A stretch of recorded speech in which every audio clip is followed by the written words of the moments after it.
শুভ বিকাল সবাইকে। দেখো আজকে হচ্ছে শনিবার আর এখন কিন্তু বিকাল 4:30 বাজে।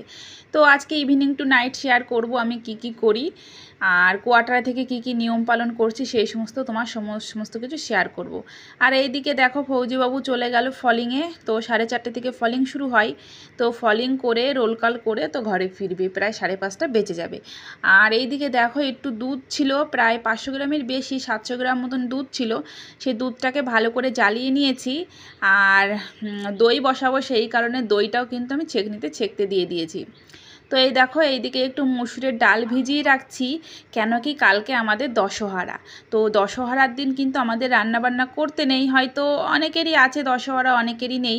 তো আমাদের এই নিয়মটি আছে, মানে আগের দিন রান্নাবান্না করে রাখতে হয়, সেটাই আর কি পরের দিন খেতে হয়। কি বলো তো, ভেজা ভাত তো আর 3 বেলা খাওয়া যায় না। তো সেই কারণে ভেবেছি দুপুরের দিকে ভেজা ভাত খাবো আর রাতের দিকে চিড়ে দই খাওয়া হবে। তো সেই কারণে ঘরে দই বসাবো, গোলাপ জামুন বানাবো। আর এই দিকে দেখো তোমার কালকের জন্য আর কি ছোলার ডাল বানিয়ে রাখছি। ভেজা ভাত দিয়ে নাকি ছোলার ডাল খুব সুন্দর লাগে। আমি কিন্তু কখনো খাইনি, এই প্রথমবারই আর কি খাবো, কালকে খাবো। তো এই যে ছোলার ডালটা বসিয়ে দিলাম, সিটি মারুক।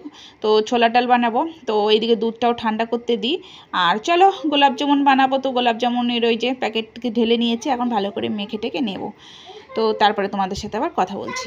তো দেখো আমি একদমই ভুলে গিয়েছিলাম, যেহেতু রাতে আমরা রুটি খাই, তো আর একটু ছোলার ডাল দিয়ে দিচ্ছি। কালকে পান্তা ভাতের সাথে ছোলার ডাল খাবো আর রাত্রে রুটির সাথে ছোলার ডাল দিয়ে হয়ে যাবে। আর আলাদা কি তরকারি বানাবো বলো, যেহেতু এখনো অনেক কাজকর্ম আমার। মিষ্টি বানাবো, দইটা বসাবো, তারপরে আবার ডাল ভিজিয়েছি, বড়া করব, আবার এই ডালটা বানাবো, রুটি বানাবো, অনেক কাজ। ওই কারণে ভাবলাম চলো একেবারে আরেকটু ডাল দিয়ে দিই, তাহলে রাতে রুটির সাথেও হয়ে যাবে। তো চলো দুধটা ঠান্ডা হোক, দই বসাবো। আর এইদিকে একটু 10 মিনিট সেট হোক গোলাপ জামুনের যে তোমার মেখে রেখেছি প্যাকেটটার থেকে বার করে। আর কোয়ার্টারের থেকেও আমি জানো তো, মানে যে কটা নিয়ম আছে আমি কিন্তু সবই পালন করি। তো আমি মনে করি যে না, যেটুকু আমার ক্ষমতায় হয় কেন করব না। এখন আমি পারছি, কোয়ার্টারে আছি তো কি হয়েছে, যদি বাড়িতে থাকতাম তবুও তো সেই নিয়ম পালন করতেই হতো। তো সেই কারণে এই দেখো আজকে সমস্ত কিছু বানিয়ে টানিয়ে রাখছি কালকের জন্য। কালকে আমাদের মানে গ্যাস ট্যাস জ্বালাতেই নেই, মানে আগুনই ধরাতে নেই বলতে পারো। তো ওই কারণে আর কি আজকে সমস্ত কিছু বানিয়ে টানিয়ে রাখা হয়। তো এই দেখো টিফিন বক্সে বসিয়ে দিলাম দইটা। আর দইটা কিন্তু আমি মাইক্রোওভেনের মধ্যে সারা রাত রেখে দেবো। আর অবশ্যই মাইক্রোওভেনটা কিন্তু আমি চালু করব না, আসলে আমার এমন কোনো ভালো জায়গা পেলাম না, আমার মনে হলো যে মাইক্রোওভেনটাই বেস্ট। তো এই যে এমনিই বসিয়ে রাখলাম, কালকে সকালে দেখব কেমন কি হয় না হয়। তো এই যে 10 মিনিট রেখে দিয়েছিলাম, যে গোলাপ জামুনগুলো এখন গোল গোল করে নেব, নিয়ে আর কি তোমার গোলাপ জামুন বানানো হবে। আর এই গোলাপ জামুনের প্যাকেটটা আমার ঘরে অনেক দিন ধরে পড়ে আছে জানো তো, বানানোই হয় না, কুড়েমি না, সরি ভুল বললাম, টাইমের অভাবে। তো এখন যেহেতু ভিডিও বানাই, তো সেই কারণে না টাইমই হয়ে ওঠে না কোনো জিনিস বানানোর। তো ভালোই হলো, এই যে আজকে বানিয়ে নিচ্ছি। আর আজকে একটু বেশি খাটাখাটনি হয়ে যাচ্ছে, আর কালকে সারাদিন বসে থাকা, যেহেতু কালকে রান্নাবাড়িটা আজকে করে রাখছি ওই কারণেই। তো এই দেখো খুবই মানে কম পরিমাণে আমি কিন্তু তেলটাকে তাতিয়েছিলাম। তো তারপরে গোলাপ জামুন দিয়ে একটু বেশ গোল্ডেন ব্রাউন করে আমি ভেজে নিলাম। তো চলো সব কটা ভেজে নেব। তো দেখো আর বাকি যে কটা ছিল, তো সেই কটাও কিন্তু আমি ভালো করে লাল লাল করে ভেজে নিলাম। আর এখন এই যে সুগার সিরাপটা বানিয়ে নিচ্ছি। তো আমি এই ছোট গ্লাসের 2.5 গ্লাস চিনি দেব, যেহেতু আমার গোলাপ জামুন বেশি হয়নি, ওই 18-19 পিস মতন হয়েছে। তো সেই কারণে আমি এই ছোট গ্লাসে 2 গ্লাস জল দিয়ে দিচ্ছি। তো 2 গ্লাস চিনি দিয়েছি, 2.5 গ্লাস জল দিয়েছি। আর এই যে সুগার সিরাপটা একটু হালকা চিটচিটে হলে কিন্তু আমি মিষ্টিগুলো সব দিয়ে দেবো। তো দিয়ে দিলাম। আর এই যে এটা এখন আমি জাস্ট 2 মিনিট ঢেকে রান্না করে নেব। 2 মিনিটের বেশি কিন্তু আমি রান্না করব না, এতে করে গ্যাদগ্যাদেটা বেশি হয়ে যায় জানো তো। তো এই দেখো 2 মিনিট হয়ে গেছে। আর এখন গোলাপ জামুনটা কিন্তু কিছুই আমার জুস টুস কিচ্ছু টানেনি। এটা 3 থেকে 4 ঘন্টা আমি গ্যাসটা বন্ধ করে ঢেকে রেখে দেবো। তো তারপরে কিন্তু জুসগুলো টেনে খুব সুন্দর ফুলে ফুলে যাবে। তো চলো তোমাদেরকে আমি পরে দেখাবো। আর এইদিকে দেখো আমাদের ওই যে ছেলের পড়ানোর স্যার চলে এসছে, তো স্যারকে চা দেবো, ওর পাপাও চলে এসছে ফলিং রোল কাল করে, সবাই মিলে এখন চাটা খাওয়া হবে। তো চা বসিয়ে দিয়েছি। আর মানে বিস্কুট নিতে গিয়েছিলাম, দেখি বিস্কুটে শুধু গুঁড়ো গাড়া পড়ে আছে, মানে ভাঙাগুলো আছে। তো সেই সমস্ত তো আর স্যারের দেওয়া যায় না, নিজেরা খাওয়া গেলেও। তো স্যারের জন্য আবার আর কি নতুন প্যাকেট আমি খুললাম, তো সেই দিয়ে আর কি স্যারকে বিস্কুট দেওয়া হচ্ছে। চা দিয়ে আসলাম। এইদিকে চলো আমরাও চলে যাই চাটা নিয়ে, ওই ঘরে ওর পাপা বসে আছে। তো এই দেখো বিস্কুটগুলো পুরো অর্ধেক সব ভাঙা, তো এইগুলো দিয়েই এখন দুজনা বসে চাটা খাওয়া হবে। তো এই যে আর ছেলেকে এখন আর দুধ দিইনি, ওকে বললাম দুধ দিই, তো এখন আর দুধ খেতে চাইলো না, ওই জন্য ওর একটু করে বিস্কুট দিয়ে দিলাম। তো চলো আর এখন খাবো, একটু গল্প গুজব করবো। তো তারপরে আরও কিন্তু রান্নাঘরের আমার কাজকর্ম পড়ে আছে অনেক। তো কালকে খাটনি নেই, কালকের খাটনি প্লাস আজকের খাটনি দুটো কিন্তু একসাথেই করে নেওয়া হচ্ছে। আর কি বলো তো, অনেকেই ভাবে কোয়ার্টারে যারা থাকে তারা কোনো নিয়মকানুনই পালন করে না, মানে খায় দায় আরামসে ঘুরে বেড়ায়, এটা কিন্তু না। আমরাও কিন্তু কোয়ার্টারে থেকে সমস্ত পুজো আশ্রা যা যা নিয়ম থাকে সবই কিন্তু করার চেষ্টা করি।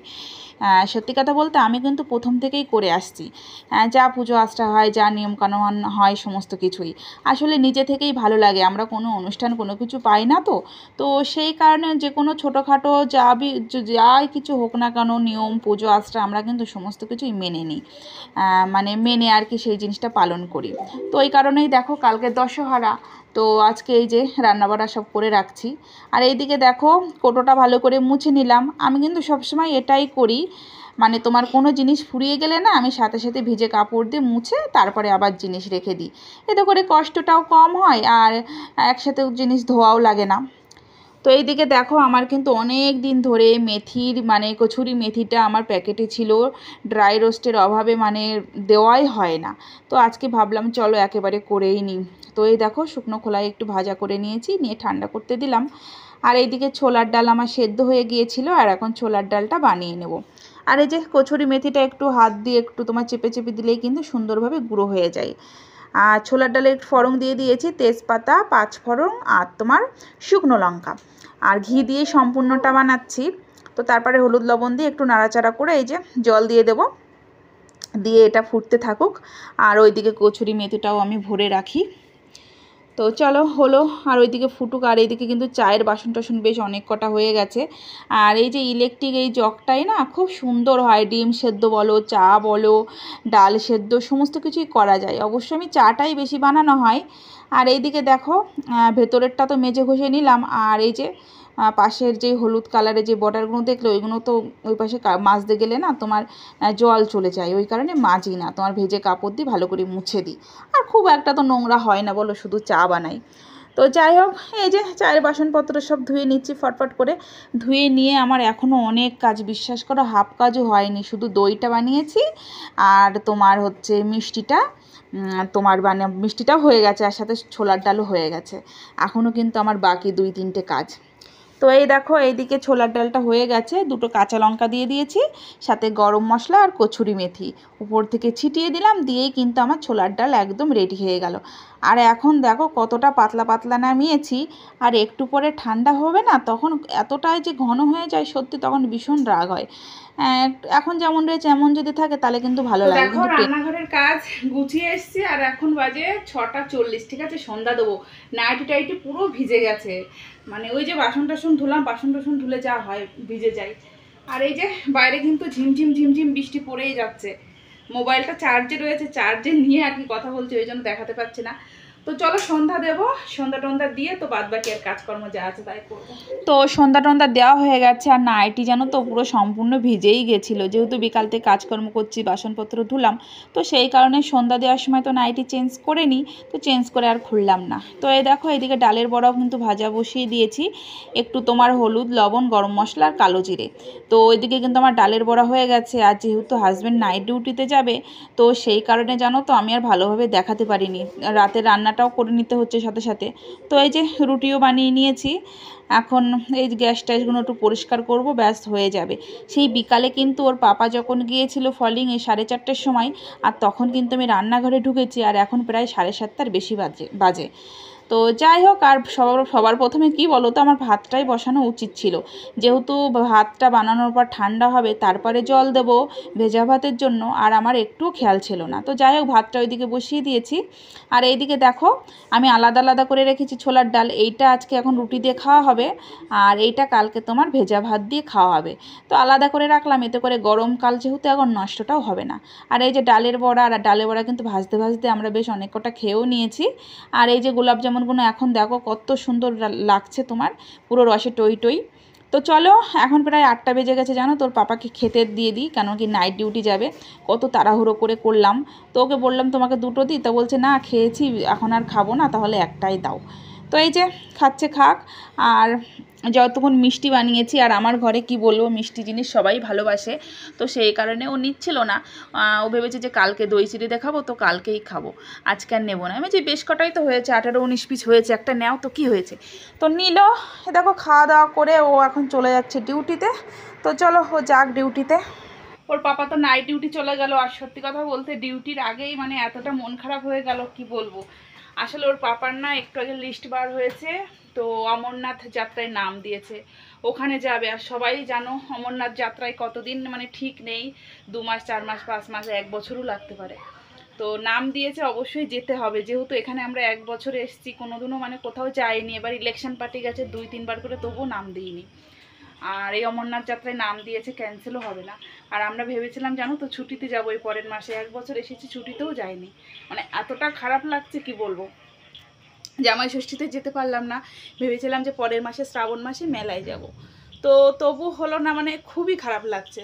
কি আর করব বলো, আমাদের খারাপ লাগলেও কিছু করার নেই, এইভাবেই তো চলতে হয়। তোমরা সবাই জানো যে খারাপ লাগা ভালো লাগা সমস্ত কিছু মেনে নিয়ে একই কোয়ার্টারে আসতে হয়েছে।